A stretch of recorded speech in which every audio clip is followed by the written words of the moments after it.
एक बार एक जवान लड़का बौद्ध भिक्षुक के पास जाता है और कहता है, गुरुवर, मेरी ही किस्मत इतनी खराब क्यों है। मैंने आज तक अपनी जिंदगी में जो भी चाहा वो मुझे कभी नहीं मिला। हमेशा असफलता और निराशा ही मेरे हाथ लगी है। लेकिन मैं ऐसे बहुत से लोगों को जानता हूँ जिनकी जिंदगी में किसी भी चीज़ की कोई कमी नहीं है। उन्होंने अपने जीवन में जो कुछ भी चाहा वो सब उन्हें मिला है। गुरुवर, आखिर ऐसा क्यों होता है कि कुछ लोगों को सब कुछ मिलता है, वो जो भी करते हैं हर काम में सफल होते हैं, अपनी चाहत की हर चीज़ को हासिल कर लेते हैं, जबकि दूसरी तरफ ज़्यादातर लोग बस मेरी तरह सपने देखते रहते हैं, लेकिन वो कभी भी अपनी मनचाही चीज़ें और सफलता हासिल नहीं कर पाते। तो आप मुझे कोई ऐसा तरीका बताएं जिससे मैं भी अपने भाग्य को ठीक कर सकूं और मनचाही सफलता हासिल कर सकूं। बौद्ध भिक्षु ने लड़के की पूरी बात ध्यान से सुनी और फिर कहा, तुम जिन सफल लोगों की बात कर रहे हो सकता है कि उनमें से कुछ लोग अपने भाग्य के सहारे सफल हो गए हों, लेकिन ज़्यादातर लोग भाग्य के सहारे नहीं बल्कि इसलिए सफल हैं क्योंकि उन्होंने ये सफलता कमाई है। सफलता प्राप्त करने और लगातार सफल बने रहने के लिए इंसान के अंदर कुछ महत्वपूर्ण आदतों और एक विशिष्ट नजरिए का होना बेहद आवश्यक है, जिसके बारे में आज मैं तुम्हें बताने जा रहा हूँ। बस मेरी पूरी बात को अंत तक ध्यान से सुनना।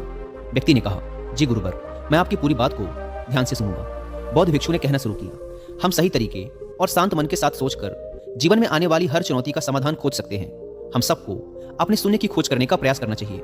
शून्य को खोजने का अर्थ एक ऐसी मानसिक अवस्था को प्राप्त करने से है जहाँ प्रेम, अच्छा स्वास्थ्य, ध्यान और खुशियाँ हैं, जहाँ कोई रोग नहीं है, कोई द्वेष, कोई चिंता, कोई युद्ध नहीं है, बस है तो सिर्फ शांति और खुशी।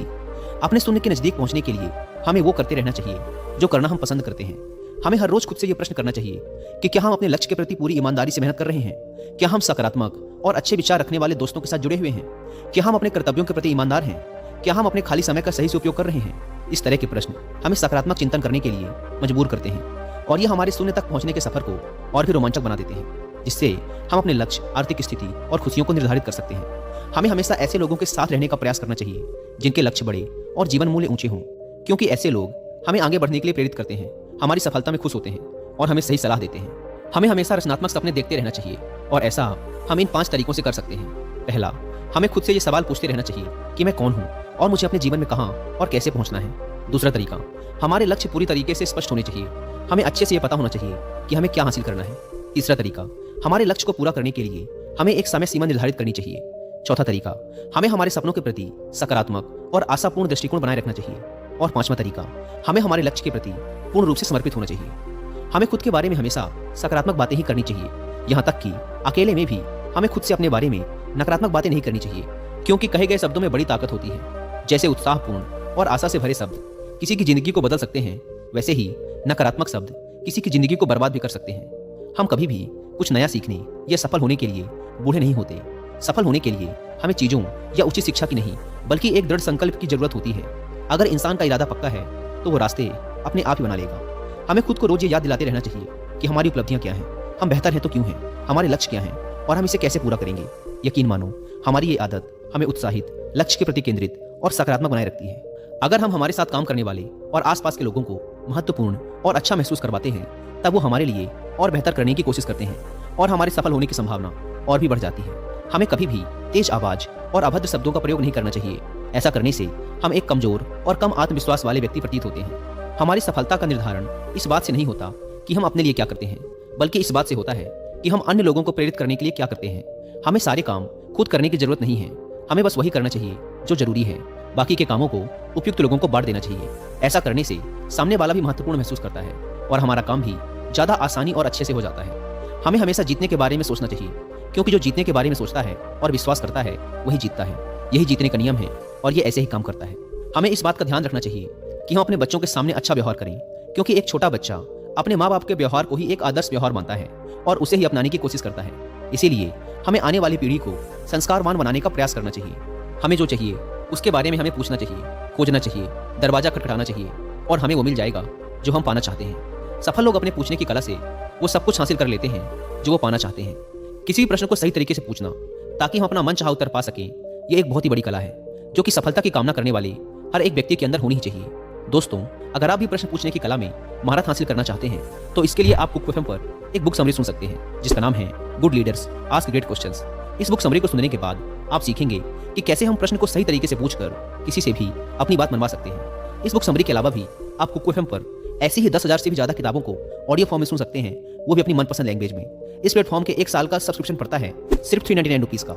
लेकिन अगर आप WI50 कूपन कोड का इस्तेमाल करते हो तो आप में से पहले 250 लोगों के लिए ये प्राइस घटकर हो जाएगा सिर्फ 199 रुपीज़ का, वो भी पूरे 1 साल के लिए। ऐप को डाउनलोड करने की link description and first comment पर दी गई है। बौद्ध भिक्षु ने आगे कहा, जीवन में सफल होने के लिए हमारे अंदर लीडरशिप क्वालिटी का होना बेहद आवश्यक है। एक अच्छा लीडर बनने के लिए हमें 7 आदतें अपनानी होंगी। पहली आदत, हमें अपने से जुड़े लोगों की मदद उनकी उम्मीद से बढ़कर करने का प्रयास करना चाहिए। दूसरी आदत, हमें खुद पर और अपने से जुड़े लोगों की काबिलियत पर विश्वास करना चाहिए। तीसरा नियम, हमें हमेशा सही को सही और गलत को गलत बोलने की हिम्मत दिखानी चाहिए। चौथी आदत, जब हमें पता चल जाए कि हम गलत हैं तो हमें तुरंत अपनी गलती स्वीकार कर लेना चाहिए। पांचवी आदत, हमें हमेशा अपने साथ काम कर रहे लोगों की सलाह लेनी चाहिए और उनकी इज्जत करनी चाहिए। छठा नियम, चुनौती के समय भी हमें अंदर से शांत और स्थिर रहने का प्रयास करना चाहिए। सातवां नियम, हमें काम को इतनी लगन और जिम्मेदारी के साथ करना चाहिए कि हम दूसरों के लिए एक उदाहरण बने और वो हमारे काम करने के तरीके का अनुसरण कर सके। एक बात याद रखो, हमारा दिमाग बहुत अमूल्य है। हमें इसकी देखरेख ऐसे करनी चाहिए जैसे हम दूसरे कीमती सामानों की करते हैं। हमने अब तक जो भी हासिल किया है या कर सकते हैं उन सब का एकमात्र स्रोत हमारा दिमाग ही है। इसीलिए हमें इसे साफ सुथरा रखने का प्रयास करना चाहिए। इसके लिए हमें बुरी, दहशत भरी, नफरत भरी और नकारात्मक बातें फैलाने वाले लोगों से दूर रहना चाहिए और ऐसे लोगों का साथ करना चाहिए जिनके लक्ष्य बड़े और सोच सकारात्मक हो।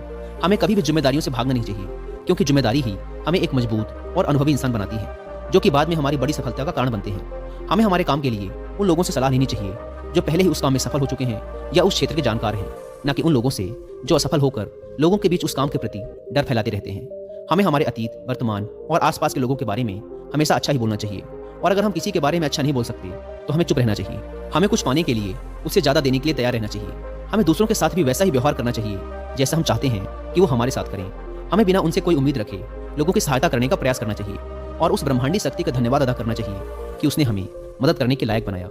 ऐसा करने से हम अंदर से खुश और अपने काम के प्रति उत्साहित महसूस करते हैं। हमें लोगों को उपहार देने की कला आनी चाहिए। हम सही तरीके से उपहार देकर किसी का भी दिल जीत सकते हैं। उपहार देने के कुछ तरीके हैं जिनके बारे में हमें पता होना चाहिए। फूलों के गुच्छे, महंगे सामान, फलों से भरी टोकरी जैसे उपहारों से भी ज्यादा अगर कुछ सामने वाले के दिल को छूता है तो वो है हमारे अमूर्त उपहार। जैसे हमारे किसी अपने के पास जाकर उनके साथ थोड़ा समय बिताना, किसी बीमार दोस्त के घर जाकर उसका हालचाल पूछना।